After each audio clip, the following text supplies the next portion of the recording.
Vamos a hablar de consultas SQL. Parece muy complicado y si no conocemos el lenguaje SQL podemos interpretar que es algo muy difícil. Lo cierto es que no, hay gente que tiene conocimiento, pero desde luego la utilidad que tiene es muy grande, ¿no? Y sobre todo en el caso de análisis de datos. Esto es un ejemplo también muy sencillo en el que nos encontramos un escenario en el que tenemos dos tablas, la tabla de Social Ads, una tabla de Social Ads y una tabla de Google Ads, con tres columnas fundamentalmente: el día o la fecha, el número de conversiones y los gastos o la inversión que hayamos hecho en las campañas publicitarias en esos días. ¿Qué nos gustaría, por ejemplo, reflejar y qué no podríamos hacer de forma directa? Pues combinar lo que nos hemos gastado y el volumen de conversiones a nivel global, a nivel publicitario. Aquí, ¿qué nos encontramos? Pues la necesidad de utilizar una consulta SQL para tener una única tabla adicional que tengamos por días las conversiones totales y los gastos totales. Esto nos va a permitir analizar desde un punto de vista global todas aquellas conversiones y sobre todo ver la rentabilidad que tenemos a nivel publicitario. Si vemos, por ejemplo, que es lo más frecuente, tenemos un dato como el retorno sobre la inversión publicitaria o el ROAS a nivel global y vemos que estamos perdiendo dinero, lo que sería interesante es analizarlo a nivel, o sea, digamos, bajar un escalón y analizarlo a nivel un poquito más individual, ver qué canales, cuál de los dos, ya sea Social Ads o Google Ads, tiene una rentabilidad o un retorno sobre la inversión, en este caso de la inversión publicitaria, mayor o menor, y ver pues, en qué medida vamos a poder destinar mayor parte del presupuesto al que mejor, evidentemente, al que tenga un mayor rendimiento.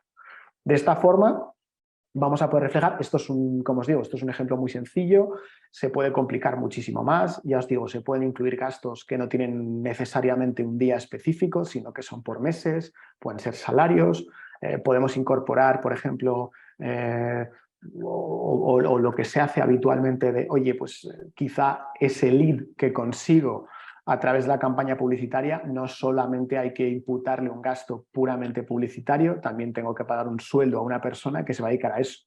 O lo que también pasa muy habitualmente es en el SEO. El SEO, que no haya que invertir en publicidad no significa que haya un equipo de personas trabajando en eso. Entonces, esos leads que se consiguen de forma orgánica tienen un coste, por supuesto, menor que el que nos ofrece la publicidad, pero que también tiene un coste. Y este tipo básicamente, de estructura de analítica de negocio, tenemos que tener en cuenta este tipo de consultas, ¿no? Donde podamos combinar no solamente las campañas publicitarias, sino gastos que no necesariamente tengan, ya os digo, una estructura de calendario, sino que simplemente haya que imputar los gastos mensuales o incluso de alquileres que queramos decir, oye, pues mira, no estamos siendo rentables porque no estamos teniendo en cuenta una serie de gastos. Esto sería un ejemplo, y además es un ejemplo que hicimos la semana pasada, en la que tenemos por un lado una tabla de cliente y tabla de pedidos, en los cuales en la primera tabla, por ejemplo, bueno, aquí os digo, el lenguaje SQL es un lenguaje de programación diseñado para administrar y manipular bases de datos relacionales. En este caso tenemos dos tablas y si os fijáis en la primera tenemos el nombre del cliente y en el segundo tenemos, por ejemplo, la cantidad de pedidos, ¿vale? Y hay algo en común, y es que tienen el ID de cliente, de tal manera que yo aquí no podría analizar nada y a mí me gustaría saber, en este caso, me gustaría saber cuántos pedidos ha hecho cada uno de los clientes, pero no solo por el ID, sino que quiero saber el nombre o el email para hacer posteriormente una campaña o bien publicitaria o bien de email marketing. ¿Qué preguntamos? En este caso utilizamos ChatGPT. Mi recomendación es que todavía no da las respuestas adecuadas si no metemos un prompt oportuno. Lo ideal es que tengamos una persona que conozca este lenguaje, pero sí que es verdad que ofrece algunas soluciones para tablas o consultas sencillas. En este caso dijimos, dame una consulta que refleje la columna nombre de cliente de la tabla llamada tabla cliente, es decir, esta de aquí, junto a la columna cantidad de pedidos de la tabla llamada tabla pedidos, ¿vale? ¿Qué nos dio de respuesta? Nos da en formato de lenguaje una consulta que hace a ambas tablas y nos ofrecía este resultado, el nombre del cliente y la cantidad de pedidos que tiene.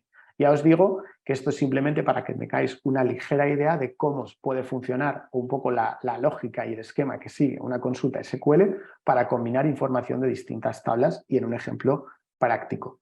Y también para que veáis que al final el lenguaje de SQL hay gente que lo conoce perfectamente y tiene muchísima facilidad y hay gente pues, que no lo ve tan lógico y tiene que evidentemente buscar algún recurso de ayuda.